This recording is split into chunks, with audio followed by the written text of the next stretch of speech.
Bonjour Philippe Bertha. Bonjour Adèle. Monsieur le député, merci beaucoup d'être avec nous ce lundi matin sur Objectif Gare. Alors, au mois de juin dernier, vous avez été réélu député à l'Assemblée nationale. Quelques semaines plus tard, quel bilan vous tirez ou quelles conséquences aujourd'hui, quelle analyse vous faites de ce qui s'est passé lors de les élections législatives? Il y a beaucoup de choses à en dire, mais déjà, le processus démocratique a fonctionné, malheureusement pas très bien, parce qu'on garde bien sûr cette épée de Damoclès qui s'appelle l'abstention au-dessus de nos têtes, et donc un désintérêt pour la chose publique et pour le fonctionnement démocratique de notre pays. Donc ça, c'est une leçon qu'il faut garder en mémoire, non pas systématiquement après les élections, mais de façon continue. Comment regagner le champ public? Ça, c'est quelque chose qui me paraît important. Ensuite, on ne peut pas passer sous silence l'entrée en puissance de l'extrême gauche et de l'extrême droite au sein de l'hémicycle. Donc c'est jamais très bon pour un pays lorsque des partis non républicains commencent bien sûr à monter en puissance, parce que ça présage d'un avenir peut-être sombre. Donc aux démocrates que je suis, aux démocrates que nous sommes, de savoir réagir et de faire barrage à ce risque-là, qui est un risque majeur pour notre pays. Particulièrement dans le Gard, puisqu'il y a 4 députés du Rassemblement national et un député de la NUPES. Comment on l'explique que dans le Gard, il y ait une volonté très forte des électeurs de mettre l'extrême droite et l'extrême gauche à l'Assemblée nationale? C'est certainement la résultante polyfactorielle, c'est-à-dire qu'il y a une paupérisation peut-être aussi. Il y a une réalité socio-économique qui est très dure dans ce coin de France. Il y a un problème de formation. Il y a effectivement la nécessité de reconquérir le champ de l'éducation et le champ de l'économie dans ce coin de France. Il y a aussi, il ne faut pas se le cacher, une poussée migratoire qui est peut-être plus forte chez nous qu'ailleurs et pour laquelle nous ne sommes toujours pas encore bien armés pour réussir l'intégration. On parle beaucoup de déconnexion. Est-ce que ce sont les habitants du Gard qui sont déconnectés avec la politique ou ce sont les politiques qui sont déconnectés avec les Gardois? Je pense que c'est un peu un mélange des deux. Je pense que beaucoup de nos concitoyens sont aujourd'hui vraiment un petit peu hors sol par rapport à la situation réelle. La situation réelle, c'est que nous sommes dans un état de guerre. Une guerre, c'est compliqué. Même si on la vit un petit peu par procuration pour l'instant, elle va nous affecter et elle nous affecte au quotidien dans notre fonctionnement, dans notre économie, dans notre inflation. Se rajoute à cela, bien sûr, la menace permanente sanitaire, parce qu'on l'a oublié pendant l'été et je rends grâce et je remercie tous nos concitoyens qui ont fait l'effort de la vaccination, parce que c'est grâce à eux que nous avons passé un été relativement tranquille, même si le virus est là, s'il circule à bas bruit, il est toujours là. Et puis il y a aussi, bien sûr, se rajouter cette situation de sécheresse qui est un rappel, une sommation très forte sur la réalité climatique, on va en parler, la réalité environnementale. Donc vous mélangez tout ça, vous avez ensuite une petite musique médiatique qui fait peur à tout le monde en permanence. Moi je suis impressionné comment aujourd'hui on ne met en exergue et en lumière que les choses négatives, en oubliant systématiquement le positif. Parce que de vous à moi, Abdel, je pense qu'on en est d'accord, on est quand même bien à vivre en France. La première session parlementaire s'est ouverte le 28 juin dernier. Elle a duré très longtemps, puisque jusqu'au début du mois d'août. Qu'est-ce que vous gardez de cette première session parlementaire ? Premier événement, on parle du Parlement, on parle de l'Assemblée nationale, ce qui n'avait pas été le cas depuis un certain nombre d'années. D'abord parce que les dernières mandatures avaient vu des majorités très fortes et qui finalement assuraient globalement le passage aisé de telle ou telle loi promulguée par le gouvernement. Aujourd'hui, il va falloir inventer, et on a, je crois, réussi pour l'instant, une autre façon de fonctionner, c'est-à-dire qu'il va falloir probablement beaucoup plus travailler les textes en amont, les textes législatifs, donc certainement en faire beaucoup moins.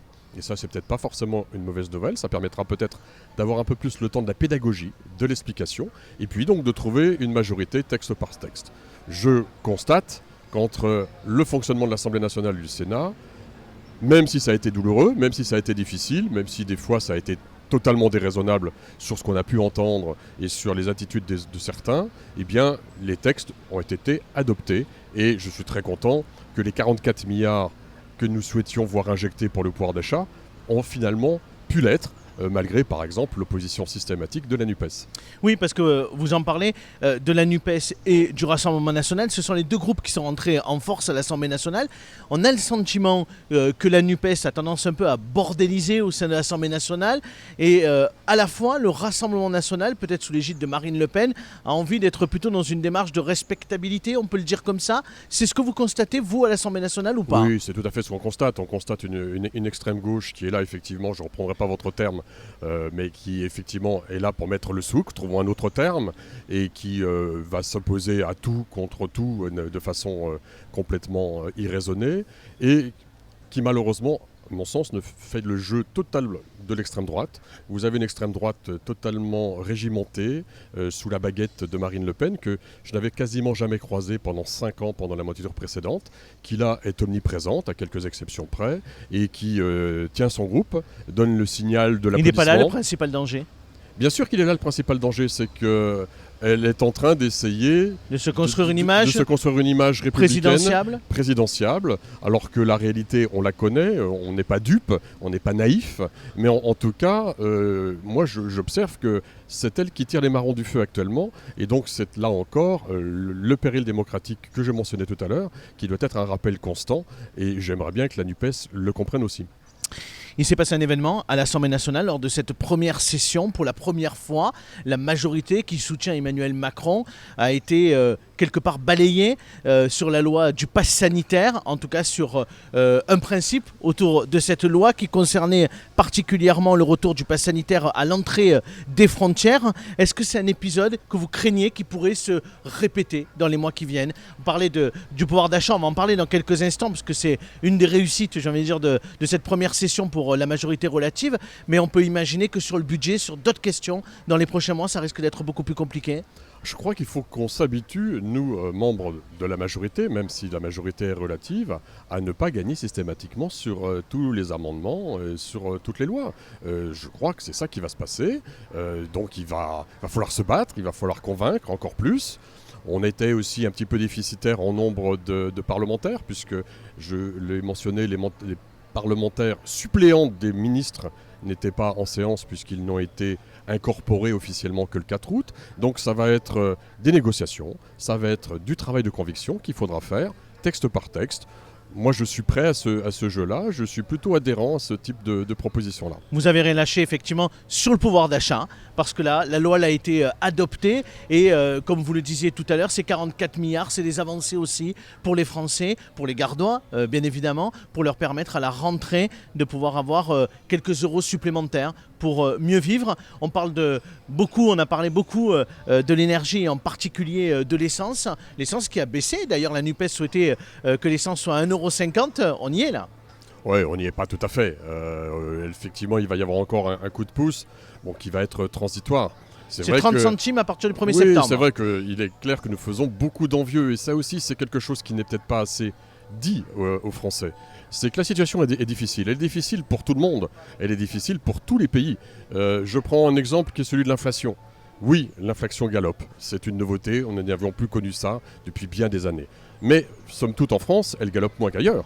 Je rappelle qu'en Angleterre, elle est aujourd'hui à 10,1%, qu'en Allemagne, elle est à 7,9%, et chez nous, à 6,1%. Donc c'est une nouvelle donne, il va falloir y prêter attention. L'essence est plus basse chez nous en termes de coûts qu'ailleurs. Bon, il y a des avancées, il va y avoir effectivement des améliorations de pouvoir d'achat qui ne sont pas nouvelles. Nous travaillons, vous le savez, sur l'indiciaire au niveau de l'ensemble de la fonction publique. C'est quand même une nouveauté parce que je suis par essence au départ fonctionnaire en tant qu'universitaire. Je sais très bien que les salaires étaient bloqués depuis des années et des années. Donc il y a un travail colossal qui a été entamé. Bien sûr, on ne peut pas répondre à tout parce qu'il y a des exigences budgétaires. Alors, vous parliez du budget. Oui, le budget va être un moment difficile. Qui va donc, en tout cas moi à titre personnel, qui débute dès septembre puisque je suis rapporteur pour le budget de la recherche. Ça va être compliqué, il va falloir convaincre, mais bon, c'est aussi probablement, là encore, à travers ce budget, l'occasion de nouvelles avancées. On parle de l'été qui s'achève. Il reste encore quelques jours de vacances avant la rentrée. Mais cet été a été marqué par plusieurs choses. La première des choses, c'est les incendies qui se sont multipliés, y compris ici, dans le Gard, en Cévennes. Est-ce qu'à présent, le changement climatique. On se disait que c'était peut-être un lointain événement. Il est là. Il est là. Il est là et il y a peu de raisons d'espérer que les choses s'améliorent dans les années à venir. Il est là, il va donc être scandé par des épisodes successifs de sécheresse et d'inondation. C'est d'ailleurs ce qu'on observe dans beaucoup de pays. Moi, j'ai toujours l'exemple australien que je connais bien qui vit ça depuis longtemps. L'hiver austral, eh bien, c'est des grands incendies, les inondations. Donc là, les épisodes d'inondation de ces dernières 48 heures n'ont rien d'étonnant avec une mer à 28-29 degrés. On peut s'attendre au pire, effectivement, pour cette période automnale. Donc ça veut dire qu'il va falloir redoubler d'efforts sur la cause environnementale. Beaucoup de choses ont été faites, là encore peu expliquées pendant 5 ans. Beaucoup de choses restent à faire, il va falloir accélérer. Je suis assez heureux de voir que le président américain, et en tout cas les États-Unis, en prennent conscience et que des premières lois vont commencer à être prises parce qu'il est clair que l'enjeu, bien sûr, il faut que notre pays continue, accélère sur l'éolien, sur le solaire, sur d'autres solutions et j'en reviens là aussi sur la recherche pour trouver des innovations de rupture pour l'énergie de demain, mais il faut aussi avoir cette capacité d'entraîner l'Europe et d'entraîner... Et est-ce que vous pensez qu'Emmanuel Macron a suffisamment conscience de ce changement climatique? On lui a beaucoup reproché de faire un peu de l'effet d'annonce et d'avoir quand même du mal à produire des actes derrière. Je pense qu'il n'avait pas cette conscience suffisante au début de son premier mandat. J'en suis à peu près convaincu, mais... parce que peut-être que les exemples portés n'étaient pas encore assez forts. Je suis par contre totalement convaincu qu'aujourd'hui, il en a fait sa priorité.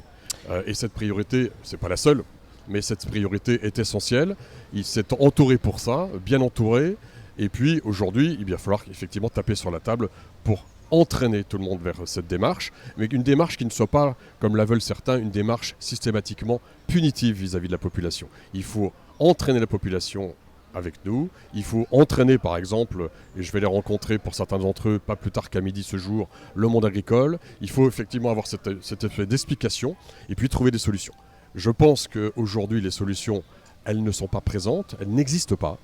Il faut les inventer. Il va falloir les inventer. Il va falloir, on pense à l'hydrogène, on pense à des nouvelles formes énergétiques. Aujourd'hui, nous n'avons pas pu faire l'impasse sur le nucléaire. Il n'y a pas d'autre solution parce que je crois que chacun d'entre nous souhaite pouvoir continuer à rouler, souhaite pouvoir continuer à se chauffer. Mais il faudra vite passer à d'autres systèmes énergétiques, à d'autres énergies. Et ça va peut-être prendre des décennies, mais en attendant, on parle des conséquences et des solutions aussi pour protéger les populations.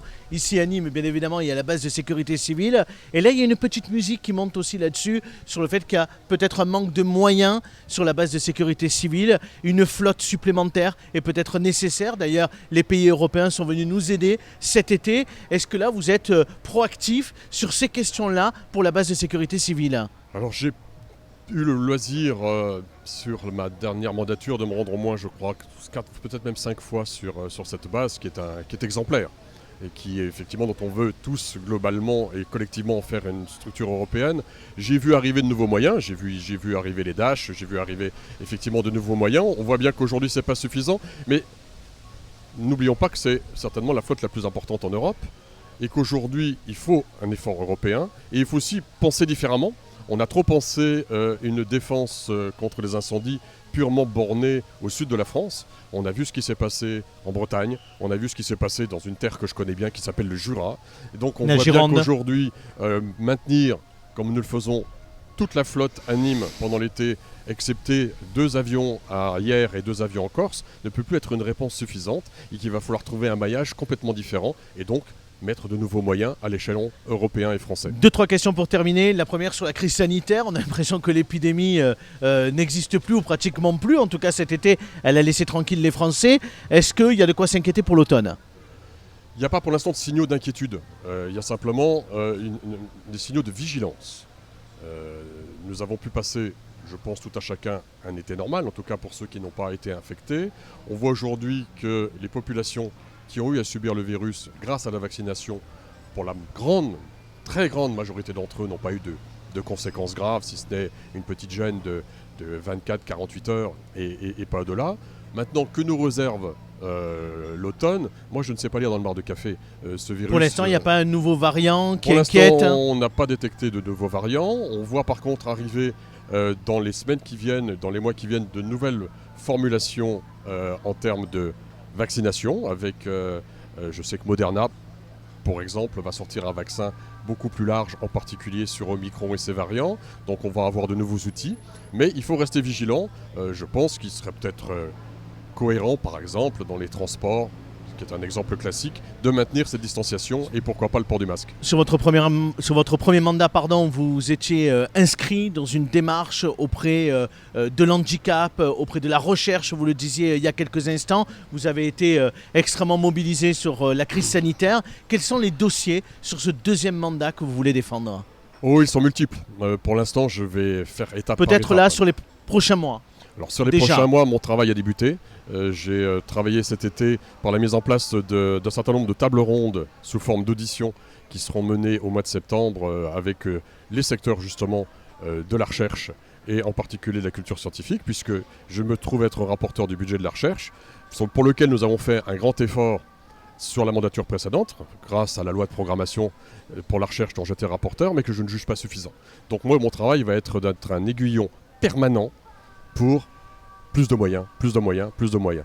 Deuxième aspect immédiat pour moi, qui est un combat que j'avais débuté par une tribune dans le journal Le Monde l'année dernière, que je ne vais pas lâcher, c'est comment travailler très très très en amont, dès le plus jeune âge, auprès de notre jeunesse, pour qu'ils reprennent goût aux métiers scientifiques, technologiques, sanitaires et industriels. Nous avons une déperdition d'acteurs dans ce domaine.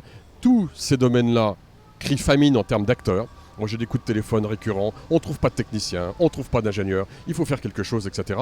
Donc on a un travail de reconquête pour ces métiers, qui sont des métiers bien sûr d'avenir collectif, parce que c'est bien par la recherche que, j'allais dire, je vais donner un signal fort, peut-être même l'espèce humaine survivra, parce qu'il va falloir trouver des solutions dans bien des domaines, sanitaires, agroalimentaires, etc. Mais c'est aussi le poumon de notre économie. On a parlé de social. Pour débuter, bien sûr, je suis un acteur du social et très volontaire, mais social sans économique, ça n'a pas de sens, ça ne peut pas se faire. C'est malheureusement ce que certains et beaucoup trop de nos acteurs politiques du moment ne veulent pas comprendre. Et un dernier mot pour terminer sur le député de la 18e circonscription de Paris, c'est Aymeric Caron, qui annonce vouloir déposer une proposition de loi visant à interdire la corrida. Alors, vous avez parlé de coûts médiatiques de la part de l'ancien journaliste médiatique lui-même. Mais au fond, est-ce que la corrida, elle a encore sa place en 2022 ? Je pense qu'elle a sa place. Je pense par contre qu'elle ne pourra pas faire l'économie d'une évolution. Maintenant, moi je ne suis pas ni acteur ni spécialiste, donc je ne commande pas les choses que je connais mal. J'ai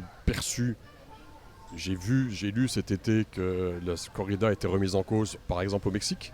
Donc ce qui donne un signal d'alarme un peu important, parce que comment assurer un modèle économique dans lequel vous ne pourriez travailler que 2-3 mois l'été en Europe. Donc il va falloir forcément réfléchir, comment faire évoluer ce modèle. Quant au coût médiatique, je pense que c'est un coût médiatique. C'est typiquement la NUPES, c'est vraiment... laissons nos cultures locales tranquilles. Nous avons tellement de sujets importants, tellement de sujets prioritaires actuellement. On a parlé de guerre, on a parlé donc de sécurité, on a parlé d'économie. Je pense qu'on ferait mieux, et je pense que nos concitoyens attendent plutôt les acteurs politiques dans ces domaines-là, et pas ailleurs, à perdre leur temps sur pas des épiphénomènes, parce que c'est important la corrida. Mais soyons sérieux. Et là, c'est du médiatique, c'est ce que j'ai entendu de la part de la NUPES. Pendant ces premières semaines de mandat, ce ne sont que des invectives, que des injures, que des espèces de coups sous la ceinture. C'est très bas, c'est très vil, et on attend autre chose. Merci beaucoup, Philippe Berta. Merci, monsieur le député, Merci. d'avoir été avec nous.